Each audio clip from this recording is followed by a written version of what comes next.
This Friday will mark 3 years since a massive fire in downtown St. Cloud. Flames destroyed the historic press bar, but they also threatened the lives of people nearby and the firefighters who went inside that burning building.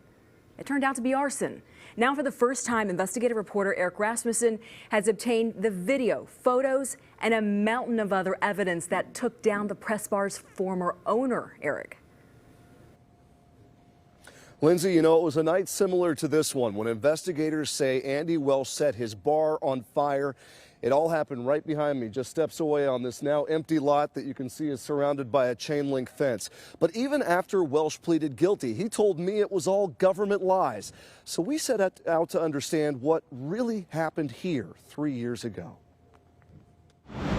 Covered in a fresh blanket of snow, this now empty corner of downtown St. Cloud offers few reminders of the chaos here 3 years ago.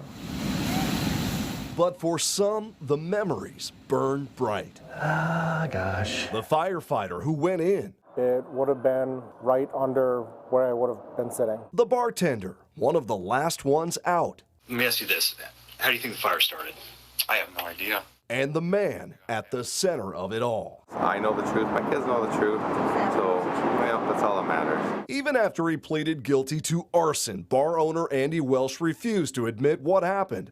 Just listen to what he said to us last September, right before a judge sentenced him to prison. The government put out all this fake news, like everybody does, and everybody believes it, runs with it. They're evil people. Yeah, I'm the bad guy.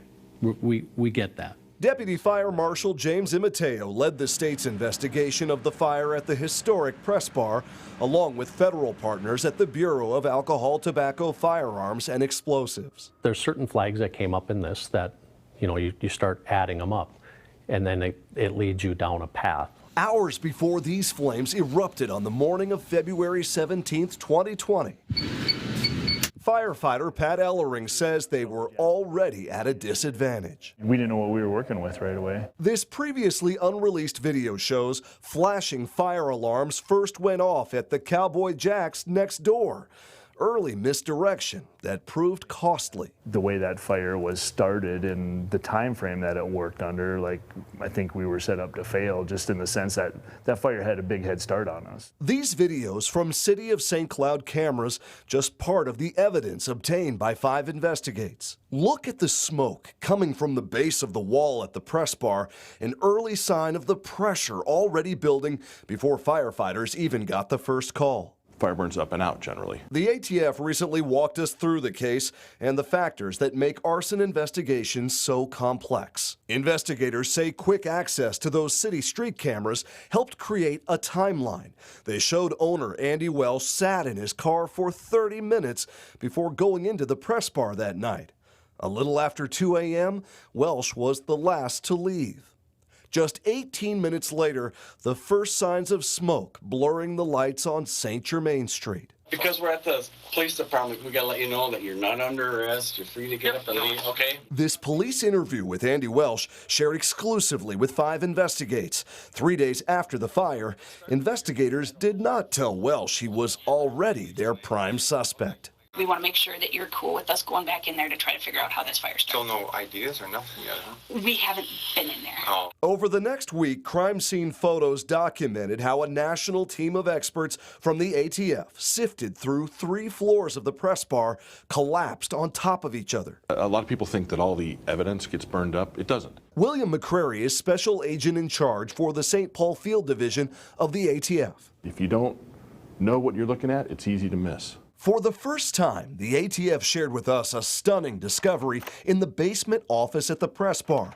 The legs of Welsh's wooden desk somehow untouched by the flames. Remember, investigators say fire usually burns up, a clue that the origin of the fire was elevated and a turning point in the case. On the surface of Welsh's desk, a canine with the ATF alerted to traces of accelerant. There was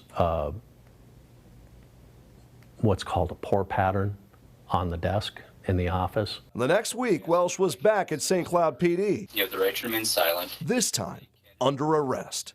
So the fire is being classified as incendiary, meaning somebody lit the fire. So with that in mind, what do you think happened? I have no idea. If I would have known, I mean, I have no idea. That place was my everything. We know that you were the last one in there. Mm-hmm. No one else broke in. There is ignitable liquid residue on your desk downstairs. Oh, Sorry, you got Lab results are back. Andy. no, there isn't. There is. So Yeah. if We're there not is, lying to you, Andy. if there is, it's not from me. Bull. Tonight, 5 Investigates uncovers a history of trouble. As we first reported in March of 2020, Welsh was already in financial trouble. Court records revealed he still owed $550,000 for the press bar and stood to collect on an insurance policy worth more than $1 million. The day he was arrested, investigators searching his truck located a bottle of lighter fuel. He thought he was smarter than everybody else. I think he legitimately thought he could get away with this. Bartender Tim Anderson was at the scene with Welsh the next morning. He was acting like he was, you know, all upset and torn up about it, and no, I guess he wasn't.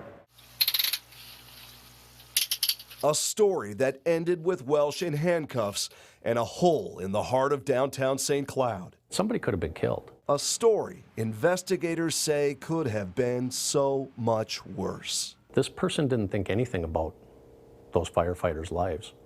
Didn't think twice about, the possibility that they'd die. Didn't care, but I do.